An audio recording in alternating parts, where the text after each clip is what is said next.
నమస్కారం NS news కి స్వాగతం. నా పేరు ఉషా. ముందుగా ముఖ్యాంశాలు. డాక్టర్ బిఆర్ అంబేద్కర్ కోనసీమ జిల్లా కొత్తపేట నియోజకవర్గంలో మాజీ శాసనసభ్యులు డాక్టర్ బిఆర్ అంబేద్కర్ కోనసీమ జిల్లా వైఎస్ఆర్ కాంగ్రెస్ పార్టీ అధ్యక్షులు చిర్ల జగ్గిరెడ్డి అధ్యక్షతన ఈ రోజు నిర్వహించిన పార్టీ సంస్థాగత నిర్మాణ సమావేశంలో ముఖ్య అతిథులుగా ఏలూరు జిల్లా పార్లమెంట్ కోఆర్డినేటర్, రాష్ట్ర యువజన విభాగం వర్కింగ్ ప్రెసిడెంట్ కారుమూరి సునీల్, రాష్ట్ర అధికార ప్రతినిధి యనమల నాగార్జున యాదవ్, అమలాపురం పార్లమెంట్ పరిశీలకురాలు జకంపూడి విజయలక్ష్మి, మాజీ ఎంపీ చింతా అనురాధ, రాష్ట్ర కార్యదర్శి కరి నాగిరెడ్డి, రాష్ట్ర కార్యదర్శి కొత్తపేట నియోజకవర్గ పరిశీలకులు పాటి శివకుమార్ పాల్గొన్నారు.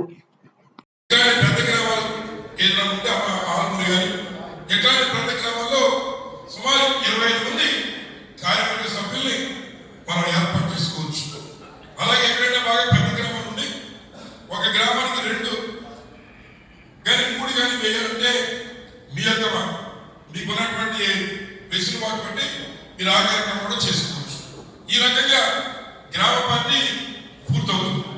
అలాగే రెండోది వైఎస్ఆర్ కాంగ్రెస్ పార్టీ గ్రామ అనుబంధ విభాగాలు దశ ఎలా చూస్తాం state body member Shyam Subbarao కూర్చొని ఎలా చూసాం సుబ్బారావు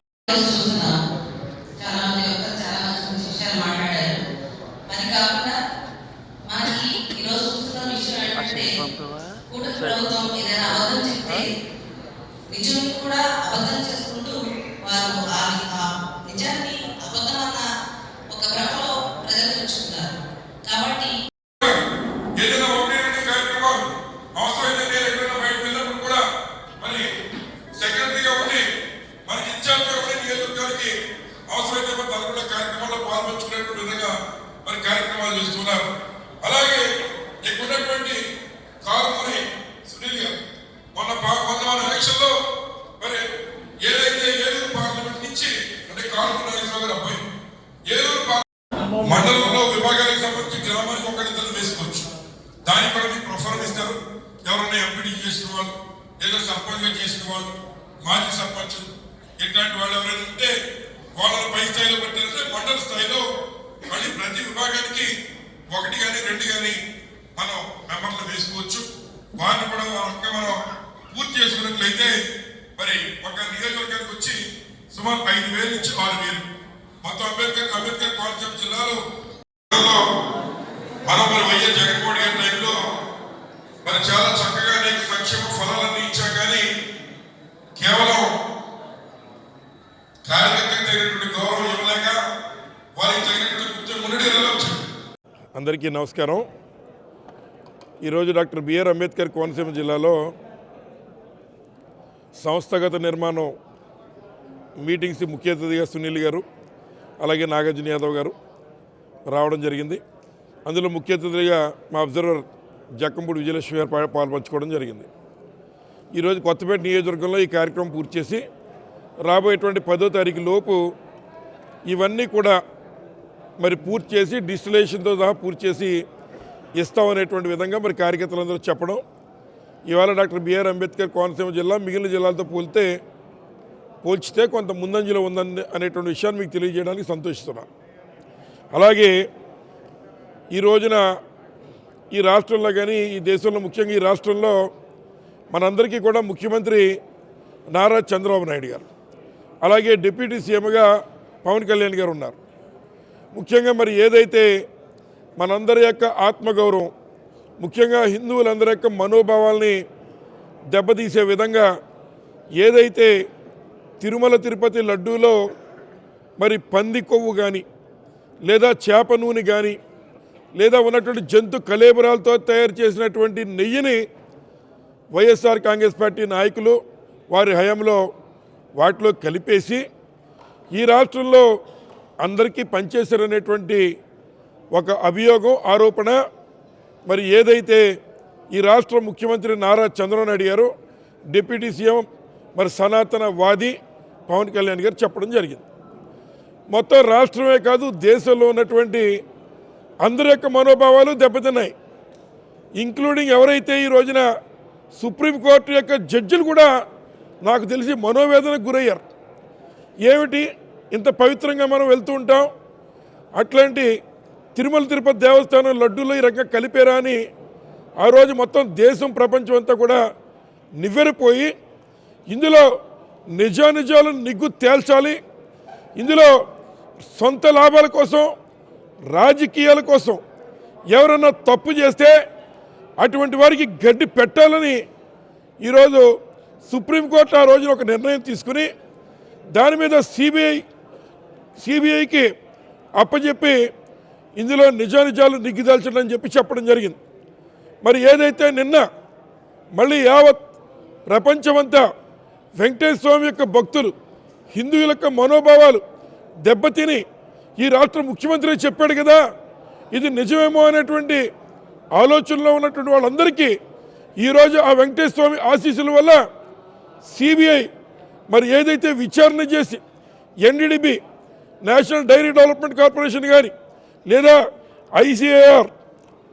ఐసీఏఆర్ వారి ద్వారా మరి ఏదైతే వెరిఫై చేసి సిబిఐ వారు ఇచ్చినటువంటి నివేదికలో ఎటువంటి జంతు కొవ్వు కానీ పంది కొవ్వు కానీ లేదా చేప నూనె కానీ జంతు కళేబరాల నుంచి వచ్చినటువంటి మరి ఆయిల్ కానీ ఈ పవిత్రమైనటువంటి లడ్డూలో కలపలేదు అని మరి నిర్ధారించాయంటే ఈ రాష్ట్రంలో ఉన్నటువంటి ముఖ్యమంత్రి ఆ రోజు మా మిత్రుడు చెప్పినట్లు మరి ఏదైతే వాస్తవాలే చెబుతానని రాజ్యాంగబద్ధంగా ప్రమాణ స్వీకారం చేసిన నువ్వు నిజంగా నీకు సిగ్గుంటే ఈ యొక్క హిందువుల యొక్క మనోభావాల్ని దెబ్బతీసిన వాడు అయి ఉన్నావు కనుక నువ్వు రాజీనామా చేయాలి నారా చంద్రబాబు నాయుడు గారని ఈ సందర్భంగా మనవి చేస్తూ ఉన్నా.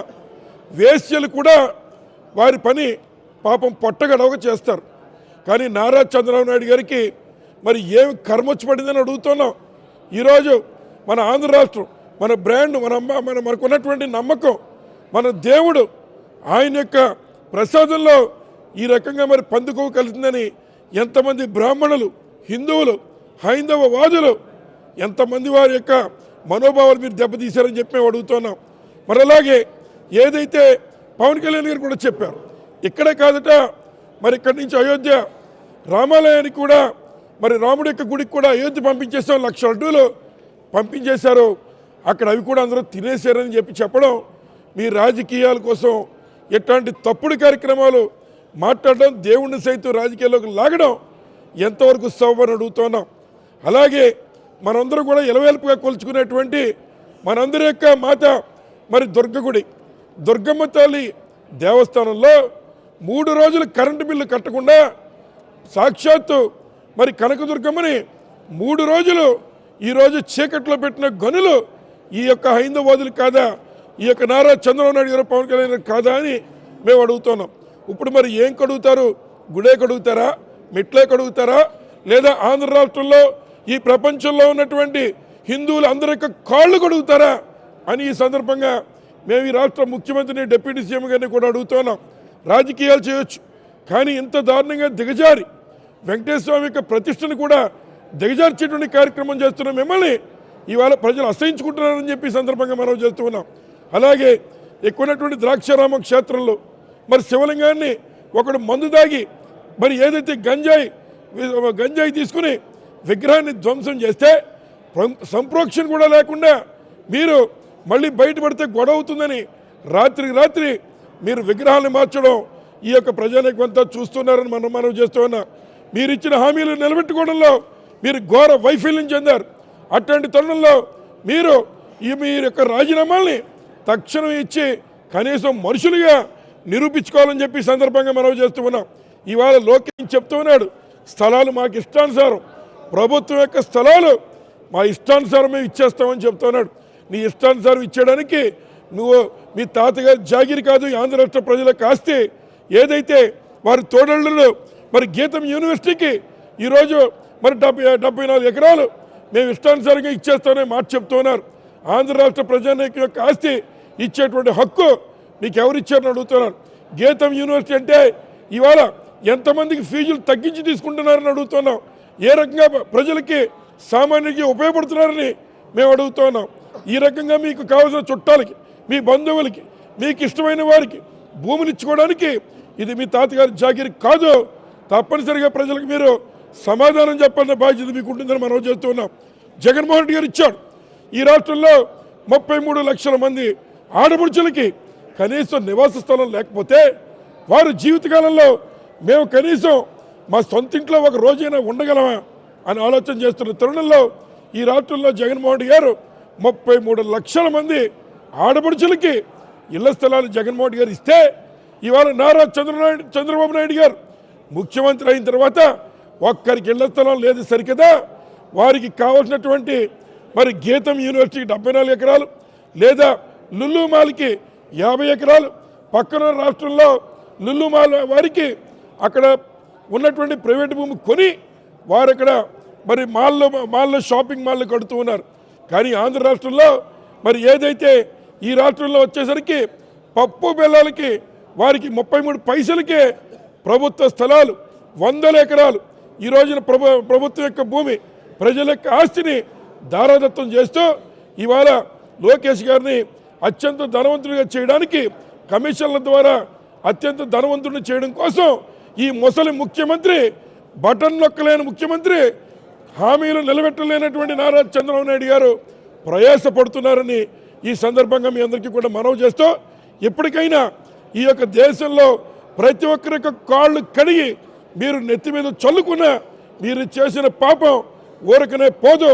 తప్పనిసరిగా ఆ యొక్క వెంకటేశ్వర స్వామి ఏదైతే రాజకీయాల కోసం దిగజారినటువంటి ఈ యొక్క ముఖ్యమంత్రికి బుద్ధి చెబుతాడని చెప్పి సందర్భంగా మీ అందరికీ తెలియజేస్తూ ఈ కార్యక్రమం అయిన వెంటనే మేము కూడా ఏదైతే మరి సిబిఐ ఇవాళతో మరి ఒక కార్యక్రమానికి చరమగీతం పాడిందో, జంతు కొవ్వు కానీ ఈ యొక్క మరి కల్తీ నూనె కానీ ఇందులో కలవలేదనేటువంటిది ఏదైతే చెప్పారో దానికి మేము కూడా ఉన్నటువంటి రావులపాలెం వెంకటేశ్వర స్వామి దేవస్థానానికి వెళ్ళి కొబ్బరికాయలు కొట్టి ఆ దైవ దర్శనం చేసుకుని మరి ఈ యొక్క దుస్తులు చేసినటువంటి పాపాన్ని మరి ఆ దేవుడే బుద్ధి చెప్తాడని నమ్ముతూ సెలవు తీసుకుంటాం.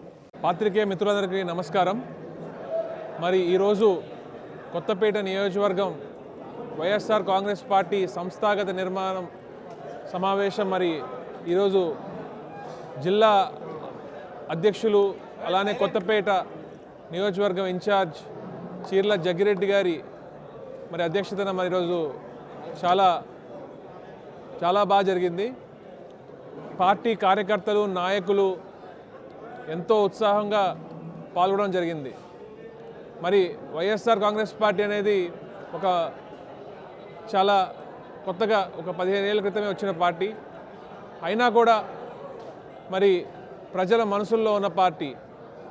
మరి జగన్మోహన్ రెడ్డి గారి ఆదేశాల మేరకు పార్టీని ఇంకా పటిష్టవంతంగా నిర్మించి ఈ కూటమి ప్రభుత్వాన్ని ఎదుర్కొనేలాగా ఈ అబద్ధాలు చెప్పి గద్దెనెక్కిన ఈ తెలుగుదేశం పార్టీ, ఈ కూటమి పార్టీల దుశ్చర్యలని ఎదుర్కొంటూ ప్రజలను అప్రమత్తంగా ఉంచుతూ ప్రజలకి మంచి జరిగేలాగా, ప్రజలకి నిత్యం ఏదైతే పార్టీ నుంచి ఏదైతే ఉంటుందో ప్రతిదీ కూడా ప్రజలకు తెలిసేలాగా, అలానే ఈ కమిటీలు రైతు విభాగం కానివ్వండి, యువజన విభాగం కానివ్వండి, 9 ఈ అనుబంధ విభాగాలు అలానే పార్టీ కమిటీలు అవన్నీ కూడా నిర్వహించాలి. ఆల్రెడీ 90% మరి కొత్తపేట పూర్తయింది. కేవలం డిజిటలైజేషన్ ఒకటే మిగిలింది.